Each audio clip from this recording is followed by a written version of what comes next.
नमस्कार, मैं हूं आपके साथ प्रदीप आजाद। देश में जब सियासत की बात की जाती है और खास तौर पर जब कांग्रेस की चर्चा होती है तो लंबे समय से कांग्रेस को लेकर एक चर्चाएं थी कि यहां तो गांधी परिवार के अलावा कोई दूसरा ऐसा नेता नहीं जो पार्टी की कमान संभाल सके। जाहिर सी बात है, कांग्रेस के लिए एक चुनौती थी और उस चुनौती को भी अब कांग्रेस ने पार कर लिया।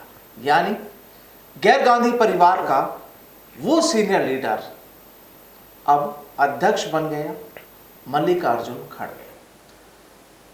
अब मल्लिकार्जुन खड़गे जब से नए राष्ट्रीय अध्यक्ष बने कांग्रेस के, तब से एक चर्चाएं लगातार चल रही है कि क्या वाकई खड़गे रबर स्टंप होंगे या वाकई अपना जो डिसीजन होगा वो लेंगे।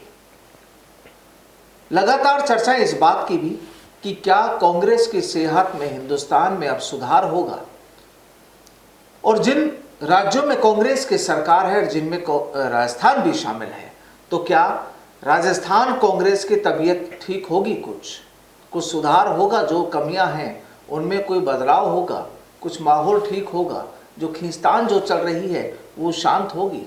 तमाम तरीके की कवायदें और तमाम तरीके के सवाल। आखिर क्या होगा? मल्लिकार्जुन खड़गे जब राष्ट्रीय अध्यक्ष बन चुके हैं तो अब कांग्रेस का आने वाले टाइम में क्या हाल होगा? और जाहिर सी बात है कि केवल एक ही पार्टी को नहीं, बल्कि दूसरी जो समानांतर जो पार्टियां होती हैं, उन पार्टियों में भी क्या कहीं कोई उथल पुथल होने की गुंजाइश है मल्लिकार्जुन खड़गे के राष्ट्रीय अध्यक्ष बनने के बाद? आज कुछ तमाम इन्हीं सवालों पर चर्चा होगी और आज इसी चर्चा में हिस्सा लेने के लिए हमारे साथ मौजूद हैं राजनीतिक विश्लेषक योगेंद्र गुप्ता जी। आज योगेंद्र गुप्ता जी से हम जानेंगे कि आखिर क्या है अब कांग्रेस की सियासत की कहानी। तो आइए करते हैं चर्चा की शुरुआत। तो योगेंद्र जी, क्या लगता है कि देखिए, कांग्रेस ने तो अब खड़गे को दीपावली का एक बड़ा गिफ्ट दे दिया, लेकिन क्या पार्टी को अब खड़गे कोई गिफ्ट देंगे? देखिए प्रदीप जी, खड़गे का कांग्रेस के राष्ट्रीय अध्यक्ष के रूप में चुनाव होने के पश्चात कांग्रेस पार्टी में क्या बदलाव होगा, भारत की राजनीति में अगर देखें क्या उसमें कोई परिवर्तन होने की संभावना है और उसके क्या इंपैक्ट होंगे। देखिए, सबसे पहले आपको समझना होगा कि खड़गे को व्यक्तिगत रूप से आप समझिए। खड़गे राष्ट्रीय अध्यक्ष इसीलिए बने हैं क्योंकि उनको 100% उसी तरीके से विश्वास प्राप्त है सोनिया गांधी, राहुल गांधी का, जिस तरीके से कभी अशोक गहलोत को हुआ करता था। अब नहीं है, आज की तारीख में तो वो नहीं हो सकता। ठीक, और इसलिए वो अध्यक्ष बने हैं। दूसरा आपको समझना चाहिए कि खड़गे जो हैं उनकी उम्र 80 वर्ष है। 80 वर्ष की उम्र में अगर कोई व्यक्ति कांग्रेस का राष्ट्रीय अध्यक्ष बनता है, और वो इसलिए बनता है क्योंकि उससे सोनिया गांधी, राहुल गांधी का पूर्ण विश्वास प्राप्त है, वो इसलिए बनता है क्योंकि कांग्रेस के पास कोई दूसरा ऑप्शन नहीं था अशोक गहलोत के मना करने के बाद। तो ऐसे में फिर ये कहानी में एक प्रश्नवाचक चिन्ह जो आपने लगाया वो निसंदेह खड़ा हो जाता है कि क्या खड़गे कांग्रेस को कोई गिफ्ट दे पाएंगे। और वो गिफ्ट क्या है? वो गिफ्ट है कांग्रेस में नई ऊर्जा का संचार, कांग्रेस में नए जीवन का संचार, कांग्रेस में जो उथल पुथल है उसको रोकना, कांग्रेस में जो भगदड़ है उसको रोकना, कांग्रेस जो एक एक करके पूरे भारत से सिमटती जा रही है और आज की तारीख में कुल जमा 2 राज्यों में सरकार है, उसको बढ़ाना, और सबसे अंत में जिसके लिए उनको बनाया गया है, राहुल गांधी को देश का प्रधानमंत्री बनाने की दिशा में कदम बढ़ाना। ये सारे विषय हैं। इसका मतलब है कि अगर इन सारी चीजों को आप देखेंगे और इनका आकलन आप निष्पक्ष रूप से करेंगे तो ये तो तय है कि खड़गे का अपना व्यक्तिगत रूप से कोई विजन या खड़गे का ये होना कि वो कांग्रेस में इस तरह उभर कर आएंगे कि आने वाले कल में वो कोशिश करें कि उनका अपना वजूद अलग खड़ा हो जाए, अपना एक अलग विजन खड़ा हो जाए, उसकी संभावना तो नहीं है। वो जो काम करेंगे वो गाहे बगाहे, चाहे अनचाहे वही करेंगे जो कांग्रेस का केंद्रीय नेतृत्व। जब केंद्रीय नेतृत्व की हम बात करते हैं तो सिर्फ सोनिया गांधी, राहुल गांधी और थोड़ा सा पार्ट उसमें प्रियंका वाड्रा है, वो है। तो वो जो उनकी मन इच्छा होगी वो काम करेंगे, वो जैसा उनको प्रत्यक्ष या अप्रत्यक्ष रूप से निर्देशित करेंगे वो वैसा काम करेंगे। और जब वो वैसा काम करेंगे तो फिर उनका पहला कोट मैं आपको याद दिलाना चाहता हूं, जो उन्होंने कहा था कि बकर ईद पे बचेंगे तो मुहर्रम पे नाचेंगे। ये जो उनका कोट है ये अपने आप में पूरी कहानी कह देता है। तो इस सारी कवायद में जब प्रत्यक्ष रूप से जो खिलाड़ी हैं सोनिया, राहुल, अगर वो कांग्रेस को पुनर्जीवित नहीं कर पाए, पुनर्स्थापित नहीं कर पाए, सत्ता में नहीं ला पाए, तो एक ऐसा अध्यक्ष जो 80 साल की उम्र का है, जो खुद ये कह रहा है कि बकरीद में बचेंगे तो मुहर्रम पे नाचेंगे, और आप किसी बच्चे से बात कर लीजिए तो भी ये कहेगा कि हाँ वो बेसिकली तो सोनिया, राहुल के खड़ाऊ की तरह काम करेंगे। ऐसे में वो कांग्रेस को गिफ्ट दे पाएंगे? कितनी गिफ्ट दे पाएंगे, कितनी बड़ी गिफ्ट दे पाएंगे? मुझे थोड़ा सा इसमें संदेह भी है और उतनी आशा की किरण नहीं है जितने शायद कोई और बनता तो आशा की किरण जगती। लेकिन यहाँ देखिए चीज, अब जब सीधी सी बात है कि मोटे तौर पर कहा जाए तो एक रबर स्टैंप हो गए, ठीक है, लेकिन इस चीज को खड़गे भी जानते होंगे कि मैं रबर स्टैंप रहूंगा, तो फिर वो क्यों बने अध्यक्ष? क्योंकि शायद इसीलिए हो सकता है अशोक गहलोत पीछे हटे हों। देखिए, अगर कांग्रेस के पुनर्जीवित होने की संभावनाएं होती, अगर कांग्रेस के भारतीय राजनीति में वापस से उस प्रतिष्ठापित होने की संभावना होती तो अशोक गहलोत पीछे नहीं हटते। आप इस बात को समझिए कि जब अशोक गहलोत पूरी तरीके से तय हो चुका था कि हाँ इन्हें बनाया जाएगा, तब खड़गे कहीं पिक्चर में नहीं थे। खड़गे मजबूरी का नाम राष्ट्रीय अध्यक्ष है। जब अशोक गहलोत पिक्चर से हट गए तो उसका ऑप्शन था क्या? किसको लाते? थरूर को बना नहीं सकते। दिग्विजय सिंह अपने आप में जिस तरीके से उनका ऑरा है, जिस तरह के उसके विवादित बयान है और जो उनके सिचुएशन मध्य प्रदेश में है, उसके बाद अगर वो बनते तो अच्छी तरह जानते थे कि कांग्रेस और कमजोर होगी। तो ऐसे में ऐसा कौन सा व्यक्ति था जो अशोक गहलोत की तरह स्वामी भक्त सोनिया परिवार के लिए होता? वो खड़गे थे, मजबूरी थी, मजबूरी। तो खड़गे के अलावा कोई हो नहीं सकता था। तो आप सोचिए ना, अगर अशोक गहलोत पिक्चर में होते तो क्या खड़गे आते? नहीं आते। इसका मतलब कि जब कोई और ऑप्शन नहीं था, सर पे चुनाव आ गए, समय दे नहीं सकते थे, क्योंकि अगर ये चुनाव को टाल देते तो फिर जो मजाक कांग्रेस का बनता उसकी कल्पना पर हम नहीं कर सकते। तो ऐसे में खड़गे को सामने लाना पड़ा और खड़गे को अध्यक्ष बनाना पड़ा। अब जिस अध्यक्ष को बाय एक्सीडेंट जो अध्यक्ष बना हो, बाय डिफॉल्ट जो बना हो, या दुर्घटनाओं की वजह या घटनाओं के क्रम की वजह से बना हो, उससे अगर आप ये उम्मीद करते हैं कि वो 80 साल की उम्र में कांग्रेस के अंदर नई ऊर्जा का संचार कर देंगे, नया विजन दे देंगे, भारतीय राजनीति में कांग्रेस के क्रांति ला देंगे, तो फिर आप वो दिवा स्वप्न देखने का हर एक को अधिकार है। लेकिन राजनीतिक विश्लेषक होने के नाते, राजनीतिक चश्मे से कम मैं तो वो दिवा स्वप्न नहीं देख सकता कांग्रेस के लिए। अच्छा, जब अब ठीक है, जो भी है, चाहे वो स्टैंप है या जिस भी तरीके से है, मजबूरी का नाम राष्ट्रीय अध्यक्ष है, तमाम जो भी कहानी रही हो, लेकिन अब खड़गे राष्ट्रीय अध्यक्ष हैं। किताबों में यही लिखा जा रहा है, फाइलों में भी यही लिखा जा रहा है। सवाल ये कि क्या अब हिंदुस्तान की कांग्रेस मजबूत हो पाएगी, पहला, और दूसरा ये कि आने वाले वक्त में कुछ राज्यों में इलेक्शन होने वाले हैं, क्या वहाँ पर स्थितियाँ क्या होंगी, और तीसरा पर्टिकुलर राजस्थान की कहानी। देखिए, इसको हम अलग अलग हिस्सों में डिवाइड करते हैं। सबसे पहले हम भारतीय राजनीति की बात करते हैं। खड़गे आने से क्या फर्क पड़ेगा? एक फर्क पड़ेगा प्रदीप जी, वो फर्क ये पड़ेगा कि जितने भी अन्य दल हैं, अगर कोई थर्ड फ्रंट खड़ा होता है, फोर्थ फ्रंट खड़ा होता है, या किसी तरह का कोई चुनाव के पहले एक संगठन बनता है। अब तक क्या होता था कि चाहे वो नीतीश हो, चाहे वो दक्षिण के जो मुख्यमंत्री हैं वो हों, चाहे ममता बनर्जी हो, दरअसल सोनिया गांधी से मिलना या राहुल गांधी से मिलना और आगे की बात करना, किसी को रिलेशन की बात करना, या किसी संगठन की बात करना, या किसी तरह का चुनाव के पहले जिनको संगठन उसकी बात करना, वो उनके लिए टफ था। क्योंकि ये सब जानते हैं कि राहुल और सोनिया से मिलना बहुत इजी टास्क किसी के लिए भी नहीं होता था, कांग्रेस के लिए तो है ही नहीं, लेकिन उनके लिए भी। दूसरा, राहुल से मिलने में सभी लोग असहज होते थे, क्योंकि मल्लिकार्जुन खड़गे के साथ एक प्लस पॉइंट है कि पूरा जीवन इनका कांग्रेस उसमें निकल गया राजनीति के अंदर, और ये थोड़े से सहज व्यक्ति हैं। तो सहज होने के नाते अब इस बात की संभावना जरूर बनी है कि इनके बनने के बाद में अब राष्ट्रीय चूंकि अध्यक्ष बन चुके हैं, तो अब कोई भी अगर कोई दल होगा, चाहे कोई भी अन्य दल हो, चाहे टीएमसी हो या कोई अन्य दल हो, जो राष्ट्रीय राजनीति में किसी तरह का अपना एक अलग से संगठन बनाना चाहते हैं, थर्ड फ्रंट बनाना चाहते हैं, तो अब वो सीधे किससे बात करेंगे? खड़गे से बात करेंगे।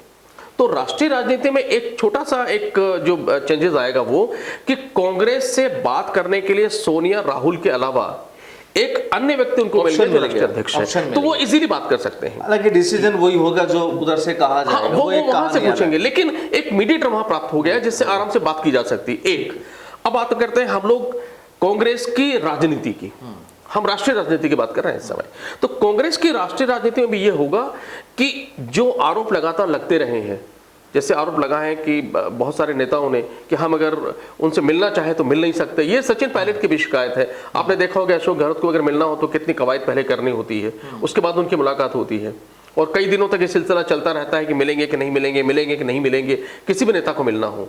तो उस केस में अब यह होगा कि जो प्रदेश के अध्यक्ष हैं या प्रदेश का कोई मुख्यमंत्री है या मंत्री है या कोई बड़ा लीडर है या आम कार्यकर्ता भी है, उसके मन में एक जरूर होगा कि हाँ मैं राष्ट्रीय अध्यक्ष से मिल सकता हूं। तो एक थोड़ा सा एक इजीनेस जिसे कहते हैं कांग्रेस के अंदर, वो वहां पर हो गई है। दो चीजें यहां पर बड़ी क्लियर है। मुलाकात का रास्ता खुला है। मुलाकात का रास्ता खुला है। ये रास्ता खुलने से इतना हो सकता है कि कांग्रेस में जो एक बात बार बार कही जा रही थी और जिससे असंतोष पनपता था कि कांग्रेस के राष्ट्रीय अध्यक्ष से मिल नहीं सकते, राहुल गांधी से मिल नहीं सकते, प्रियंका वाड्रा अवेलेबल नहीं होती है, वो एक जो बैरियर है वो टूटेगा। तो एक जो कार्यकर्ता है या जो नेता है वो थोड़े असहज स्थिति से सहज स्थिति में आ जाएंगे और अपनी बात को कह पाएंगे। ये कांग्रेस में हो सकता है। अब कांग्रेस में इनके आने से आप सवाल ये पूछेंगे कि इनके आने से क्या आशाओं का संचार होगा, क्या कांग्रेस नए रूप से खड़ी होगी? तो देखिए, कांग्रेस तो वही है जो पहले थी, और ये सब जानते हैं कि जो खड़गे हैं वो किसके कहने पर चलेंगे, उनको निर्देश कहां से प्राप्त होंगे। अब इस उम्र में जब ऐसा कोई बहुत बड़ा ओरा नहीं है, दूसरा एक कारण और है कि ये साउथ इंडिया से आते हैं, बेसिकली कर्नाटका से हैं। तो देखिए, राष्ट्रीय राजनीति में अगर आपको छाना है तो कांग्रेस कहां कमजोर है? राहुल गांधी जो भारत जोड़ो यात्रा कर रहे हैं वो भी कहां कर रहे हैं? साउथ में कर रहे हैं। सबसे ज्यादा उन्होंने समय कहां दिया? साउथ में दिया। इसका मतलब उनको लगता है कि साउथ में शायद हमको परिणाम ज्यादा अच्छे से प्राप्त हो सकते हैं। लेकिन कांग्रेस ने सबसे बड़ी जो अपनी जमीन खोई है वो नॉर्थ इंडिया में खोई है। बिल्कुल, क्योंकि ये नॉर्थ इंडियन है नहीं, भाषा से भी नहीं लगते और इतना संवाद इनका हिंदी में बहुत आसान नहीं होता। तो ऐसे में जो नॉर्थ इंडिया है, जो हमारा हिंदी भाषी बेल्ट है, उसके अंदर इनके आने से कितना फर्क पड़ेगा, थोड़ा सा मुश्किल है। हाँ, एक काम जरूर होगा कि एक और राष्ट्रीय राजनीति में देखिए फर्क होगा, वो विशेष रूप से जो लोकसभा के चुनाव होंगे तब आपको दृष्टिगत होगा। ये दलित समुदाय से आते हैं जी। तो कांग्रेस अब इनकी जो दलित समुदाय है उसको लुभाने की कोशिश करेगी, जो किसी जमाने में इनका कोर वोटर रहा है, जो बाद में बसपा की तरफ शिफ्ट हो गया, उसको करेगी और ये बताने की कोशिश करेगी कि देखिए हमने एक दलित को हमारी पार्टी का राष्ट्रीय अध्यक्ष बनाया। वही भारतीय जनता पार्टी ने एक आदिवासी को राष्ट्रपति बनाया और उन्होंने जम के भुनाया भी। उपराष्ट्रपति उन्होंने धनखड़ को बनाया जो ओबीसी से आते हैं। तो दुर्भाग्य देश का शायद ये हो सकता है कि आने वाले चुनाव को जहां हमें विकास की बात करनी चाहिए, जहां हमें रोजगार की बात करनी चाहिए, जहां अन्य मुद्दों को उठाना चाहिए, मुझे डर ये है कि कहीं ऐसा ना हो कि 2024 के चुनाव हम दलगत राजनीति पर फिक्स कर दें, ये कहें कि हमने दलित को हमने राष्ट्रीय अध्यक्ष बनाया और भारतीय जनता पार्टी कहे कि हमने आदिवासी को राष्ट्रपति बनाया, हमने ओबीसी को उपराष्ट्रपति बनाया। ये एक हो सकता है इस तरह का हो रहा हो। तो अभी हमारा ध्यान इस पर नहीं है, लेकिन ये मुद्दे उठाए जा सकते हैं। बिल्कुल, आने वाले वक्त में शायद ये चीजें सामने आ जाए। हाँ, अब हम चलते हैं कि इसका जो असर है वो भारतीय जनता पार्टी पर क्या होगा। ये एक बहुत अहम मुद्दा यहाँ पर है। देखिए, भारतीय जनता पार्टी पर इसका असर होगा जरूर, और वो इसलिए होगा क्योंकि भारतीय जनता पार्टी ने कांग्रेस को बहुत उकसाने की कोशिश की कि आप राहुल गांधी को अध्यक्ष बनाकर बता दीजिए। भारतीय जनता पार्टी के लिए बहुत इजी टास्क था, अगर गांधी परिवार में सोनिया गांधी या राहुल गांधी या प्रियंका वाड्रा इनमें से कोई अध्यक्ष बन जाता, तो उनके जो उनके तीर हैं, जो उनका तर्कश का सबसे बड़ा तीर है परिवारवाद, वो जमकर उसको उछालते हैं। अभी भी उछालेंगे तो जरूर, ये कहते हुए कि ये रबर स्टैंप है और हो ही है वही जो सोनिया राहुल रची रखा, ये कहते उछालेंगे। लेकिन अब वो डायरेक्ट जो तीर है वो इनडायरेक्ट तरीके से मारेंगे तो उसका इतना असर होगा नहीं। तो पहला तो ये होने वाला है। दूसरा, जितने भी बयान सोनिया राहुल, अब तक क्या होता था, राहुल नरेंद्र मोदी प्रधानमंत्री के लिए बयान उछालते थे या कभी सोनिया गांधी ने गाहे बगाहे कुछ दे दिया। वो जब राहुल कुछ बोलते हैं तो उनका, जिस उनके निकनेम के साथ उनका मजाक उड़ाया जाता है, उनको कोई गंभीरता से लेता नहीं, तो भारतीय जनता पार्टी के लिए उनको बहुत आसान होता है उनका मजाक उड़ाना। लेकिन अब सारे जो अटैक होंगे, जैसे कभी डॉलर को लेकर के उन्होंने ट्वीट किया है खड़गे ने, जो 83 रुपए के पास डॉलर चला गया उसको लेकर के, अब जितने अटैक होंगे, जितने बयान होंगे, वो सारे के सारे राष्ट्रीय अध्यक्ष होने के नाते खड़गे के ऊपर आएंगे। तो जब खड़गे के ऊपर आएंगे तो एक तरह से खड़गे सोनिया राहुल के बीच में ढाल बनकर खड़े हो गए और सारे बयानों को वो पास करेंगे और वो झेलेंगे। तो जो भारतीय जनता पार्टी के मुफीद पीछे है गांधी परिवार, वो थोड़ी सी शेल्टर में आ गई वहां पर। तो भारतीय जनता पार्टी परिवारवाद का आरोप उतनी गंभीरता से नहीं लगा सकती जितनी गंभीरता से पहले वो लगा सकते थे, और ना ही अब राहुल और सोनिया के बयानों को लेकर के वो इस तरीके से वार कर सकते हैं जिस तरीके से करेंगे। तो थोड़ा सा उनके लिए पिच भारतीय जनता पार्टी के लिए यहां पर बदल चुका है जी। अब अगर बात करें आखिर में कि राजस्थान की राजनीति पर, जी राजस्थान की राजनीति की अगर बात करेंगे, देखिए प्रदीप जी, तो राजस्थान की राजनीति एक बेहद, जैसे कहते हैं, भंवर जाल में फंस गई है कांग्रेस के लिए। देखिए सिलसिलेवार थोड़ा सा राजस्थान की राजनीति को देखिए कि खड़गे के आने के बाद में राजस्थान की राजनीति में क्या हो सकता है। आप एक महीने पहले के घटनाक्रम को देखिए। एक महीने पहले खड़गे ही यहां पर आए थे जी।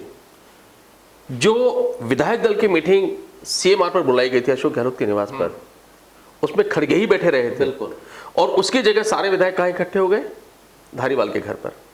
उसके बाद खड़गे होटल में रहे और उनसे मिलने विधायक नहीं गए, और वो सीधे कहां चले गए? सीपी जोशी के इस्तीफा देने के लिए। क्या खड़गे अपने इस अपमान को भूल सकते हैं? पहला। दूसरा, इस सारे घटनाक्रम में जो सबसे जबरदस्त अपमान हुआ और जो आभा मंडल पूरी तरह खंडित हुआ, वो सोनिया राहुल का हुआ। बिल्कुल। अगर ये सोनिया राहुल के सिपह सालार हैं और राहुल को आगे बढ़ाने के लिए और सोनिया गांधी के ओरा को, गांधी परिवार के ओरा को वापस से भारतीय राजनीति में प्रतिष्ठापित करने के लिए अगर खड़गे आए हैं, तो क्या खड़गे कुछ नहीं करेंगे? दूसरा। तीसरा, आप देखिए, अभी जब खड़गे राष्ट्रीय अध्यक्ष बने तो राजस्थान से बुके लेकर जाने वाले कौन कौन हैं? वही लोग जिन्हें वही नोटिस लोग मिले थे। बिल्कुल। जिनको नोटिस दिया हुआ है। बिल्कुल। और जिनके ऊपर कोई कार्रवाई होने की तलवार लटक रही है। अशोक गहलोत ये जता रहे हैं क्योंकि वो अशोक गहलोत खड़गे की पीढ़ी के हैं। अशोक गहलोत के खड़गे के साथ में ट्यूनिंग काफी अच्छी है, जो अजय माकन के साथ आज की तारीख में उनके नहीं है इतनी, उनके साथ बहुत अच्छी है। तो कहीं न कहीं अशोक गहलोत जता रहे हैं कि खड़गे के आने से उनकी सीट सुरक्षित है। लेकिन यहां पर फिर वही प्रश्न आ जाता है कि खड़गे के लिए अशोक गहलोत इंपॉर्टेंट होंगे या सोनिया राहुल इंपॉर्टेंट होंगे? तो राजस्थान की राजनीति में खड़गे के आने से ऊपरी सतह पर जो माना जा रहा है कि अशोक गहलोत के लिए सिचुएशन आसान हो गई, मेरा जो एक विश्लेषण यहां कहता है वो कहता है कि चीजें इतनी आसान है नहीं, क्योंकि खड़गे ना तो यहां आने पर जो एपिसोड हुआ उसको भूल सकते हैं, ना वो सोनिया गांधी राहुल गांधी के प्रति जो अवज्ञा यहां पर हुई, जो एक लाइन का संदेश यहां पारित करना था कि जो केंद्रीय नेतृत्व कहेगा हम उसको मानेंगे, क्या उसको भूल सकते हैं? राहुल सोनिया की अपेक्षा भी यही होगी कि अब खड़गे जो राजस्थान की राजनीति का जो मसला है उसको इस तरीके से हल करेंगे कि उनका ओरा बचा रहे केंद्रीय नेतृत्व का, और सचिन पायलट यहां प्रतिष्ठापित हो जाए और यहां ज्यादा नुकसान नहीं हो। तो खड़गे के लिए यह बड़ा एक मुश्किल सा समय होगा, क्योंकि समस्या यहां दूसरी ओर है प्रदीप जी कि खड़गे राष्ट्रीय अध्यक्ष बन गए हैं, तो अब उनको जो गुजरात का चुनाव है उसे देखना है, हिमाचल का चुनाव उसे देखना है, उसके बाद 2023 में उनको एमपी का चुनाव देखना है, उनको राजस्थान को चुनाव देखना है, उनको हरियाणा का चुनाव देखना है, फिर 2024 में उनके सबसे जो कठिन परीक्षा वो लोकसभा का चुनाव। इन सब के लिए संसाधन कहां से आएंगे, साधन कहां से आएंगे? ये तो सभी जानते हैं कि राजस्थान इसमें बहुत बड़ा रोल निभा रहा है। तो ऐसे में क्या अशोक गहलोत तो वार कर पाएंगे? तो अभी राजस्थान की राजनीति पूरी तरीके से, इसलिए मैंने शुरुआत यहीं से की है कि भंवर में फंसी हुई है और पहली परीक्षा खड़गे की यहीं पर होने वाली है। अगर खड़गे यहां पर अशोक गहलोत को ही रहने देते हैं और बहुत ज्यादा परिवर्तन नहीं करते हैं तो प्रश्न उठेगा कि सचिन पायलट क्या करेंगे। और ऐसे में जो खंडित महिमा मंडल जो गांधी परिवार का हुआ है उसका क्या होगा? और अगर वो कोई राष्ट्रीय अध्यक्ष होना तो उनको अधिकार पूरे हैं। अगर वो कोई ऐसा कदम उठाते हैं जिसकी वजह से अशोक गहलोत को यहां से जाना पड़े या राजस्थान को लूज करना पड़े तो फिर ये प्रश्न होगा, क्योंकि वह पहला ही सवाल उठ जाएगा कि बैठते उन्होंने चीजों को तरीके से हैंडल नहीं किया। तो यहां पर राजनीतिक दृष्टिकोण से भी सोचना बड़ा मुश्किल सा है कि खड़गे क्या करेंगे। लेकिन मेरा मानना ये है कि खड़गे अब कोई बीच का रास्ता यहां से निकालेंगे जिसमें ना तो अशोक गहलोत नाराज हो, ना ये तीन जो नेता है उनको निकालना पड़े, ना सचिन पायलट की स्थिति इतनी खराब हो जाए कि वह संतोष में पार्टी छोड़कर जाने जैसा सोचे या उस तरफ कदम बढ़ाएं या धमकी दें, ऐसा कुछ करें। तो ये खड़गे का जो कदम होगा वो, लेकिन इतना तय है कि राजस्थान की राजनीति में खड़गे के आने के बाद में जो अनिश्चितताओं का दौर है वो खत्म जरूर होगा। ऊंट कहीं बैठे, किसी करवट बैठे, उनको ये खत्म करना पड़ेगा। यानी गहलोत और पायलट के बीच में जो शीत युद्ध जो जारी है, यहां पर आप ये कह रहे हैं कि हाँ अब कुछ राहत मिलेगी? देखिए, शीत युद्ध तो जारी रहेगा, वो इसलिए जारी रहेगा क्योंकि अशोक गहलोत और उनकी टीम, अशोक गहलोत सीएम पद छोड़ने को तैयार नहीं है।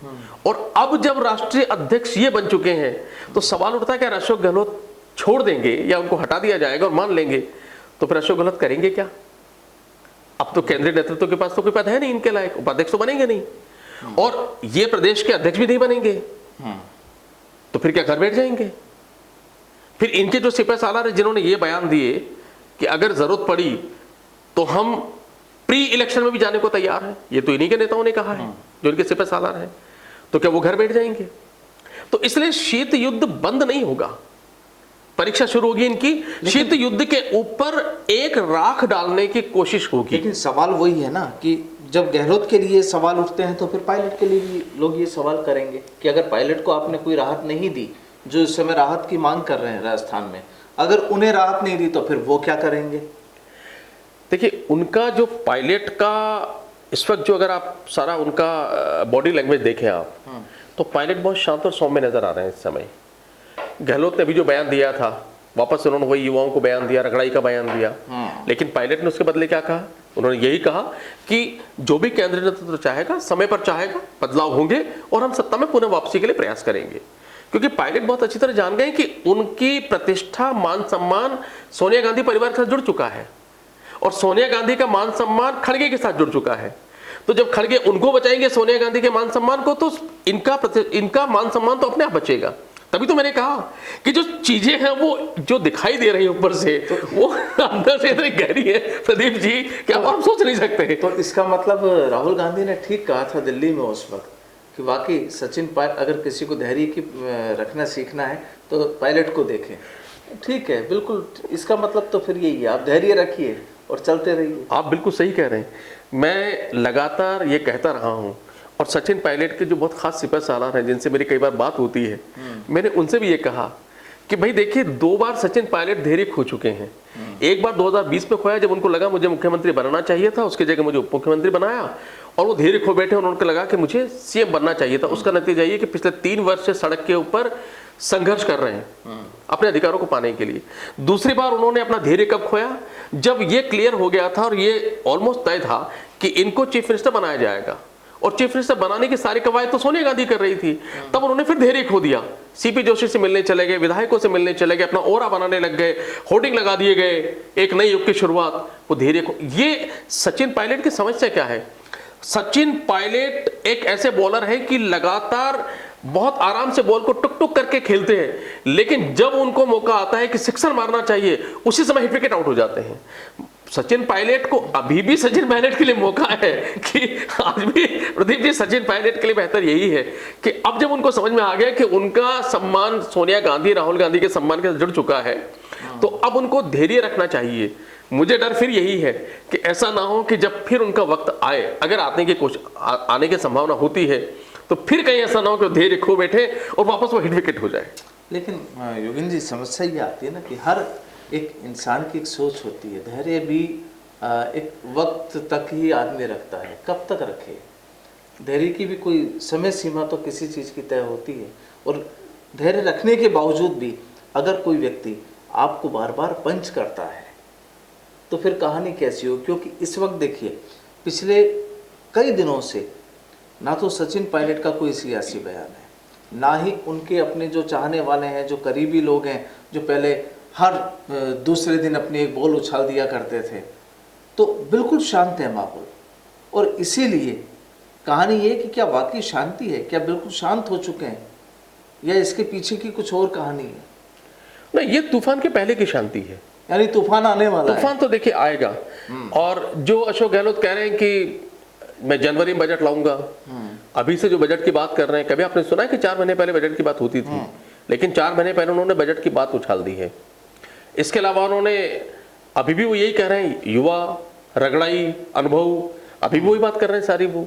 तो अशोक गहलोत भी जानते हैं कहीं न कहीं कि कुछ ऐसा हो सकता है जो नहीं होना चाहिए। उसको वॉश आउट करने के लिए उन्होंने पुनः, देखिए अशोक गहलोत बार बार वही खेल खेलते हैं जो 3 साल से खेल रहे हैं। सचिन पायलट वही धैर्य रखते हैं जो 3 साल से रखते हैं। दोनों का पिच वही है, दोनों के खेलने, बैटिंग और बॉलिंग का स्टाइल भी वही है। बस फर्क इतना है कि जिस समय उनको शॉट मारना चाहिए उसमें हिट विकेट हो जाता है। सचिन पायलट का सिर्फ इतना सा प्रॉब्लम है। तो इसलिए ये तूफान के पहले की शांति है, क्योंकि बहुत समय तक ना तो सचिन पायलट के चाहने वाले, ना सचिन पायलट के जो सिपह सालार वो चुप रह सकते हैं। और जैसे जैसे समय निकलता जाएगा, अगर सचिन पायलट को कहीं ये लगा कि केंद्रीय नेतृत्व ने एक तरह से समझौता कर लिया है अपनी मजबूरियों के कारण, चाहे वो राजनीतिक मजबूरी हो, चाहे सत्ता की मजबूरी हो, चाहे वो संसाधनों की मजबूरी हो, वो जो भी मजबूरी हो, उस समय दूसरा एपिसोड चालू होगा। क्योंकि जैसे ही अशोक गहलोत को अगर ये लगेगा अब मैं पूरी तरह सेफ हूं, तो फिर वो सचिन पायलट पर वार प्रत्याहार करना शुरू करेंगे, इनको गायब करने के लिए, जादुई तरीके से गायब करने के लिए। और अगर गहलोत को यह लग गया कि सचिन पायलट आने की तैयारी कर रहे हैं और इसकी कीमत कुछ भी हो, तो फिर वो वार प्रतिवार करेंगे अपने को बचाने के लिए। और सचिन पायलट को जब ये लग गया कि अब चुनाव के कुछ समय बचे हैं और टिकट बंटने की भी तैयारी हो रही है, क्योंकि अगर अशोक गहलोत रहे पावर में तो फिर इनके सिपह सालों को टिकट मिलने में भी दिक्कत आएगी और बहुत कम टिकट मिलेंगे, ताकि अगली बार अगर, जिसकी कोई संभावना वैसे तो मुश्किल है, लेकिन अगर अगली बार अगर सरकार बनाने का मौका आ भी जाए तो फिर अशोक गहलोत ये चाहेंगे कि टिकट इस तरीके से बांटे जाएं कि टिकट की मैक्सिमम जो विधायक उनके पाले के हों। जब सचिन पायलट को लगेगा तो फिर वो सोनिया गांधी के दरबार में जाएंगे कि अब आपने इतना सब कुछ कर दिया तो क्या मुझे टिकट भी नहीं दिलाओगे मेरे मिलने वालों को, और फिर इसका एपिसोड पुनः शुरू होगा। तो इसलिए मैं आपसे कह रहा हूं कि आप कहीं भी घूम करके देख लीजिए, चाय के प्याले में तूफान के पहले की शांति है। तूफान आएगा, वो तूफान गुजरात चुनाव के ठीक बाद में आएगा, या वो चुनाव के 3 महीने पहले आएगा, या 6 महीने पहले आएगा। आप लिख कर रखिए, चुनाव तूफान आएगा जरूर। और वो तूफान कितना क्या असर दिखाता है, उसकी जो वेग शक्ति जो होती है, उस सियासी तूफान की जो रफ्तार होती है वो कितनी होती है, और उस सियासी तूफान में कितनों की कुर्सियां उजड़ जाएंगी, या कौन कहां चला जाएगा, क्या ये हवा के रुख के साथ गायब होता है, या उस तूफानी हवा में कोई नया सितारा पैदा होता है। तमाम तरह की चीज़ें होंगी। और जाहिर सी बात है कि जब सियासी रंगरूप होता है तो फिर नज़रिए भी अलग होते हैं, तस्वीरें भी अलग होती है।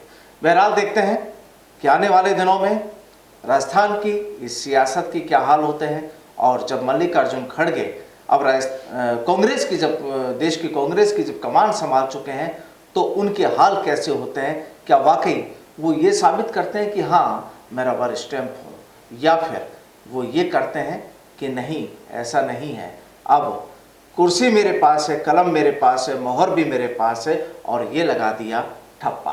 बहरहाल देखते हैं क्या होता है आने वाले वक्त में। और बहुत बहुत शुक्रिया योगेंद्र जी हमारे साथ जुड़ने के लिए। नमस्कार।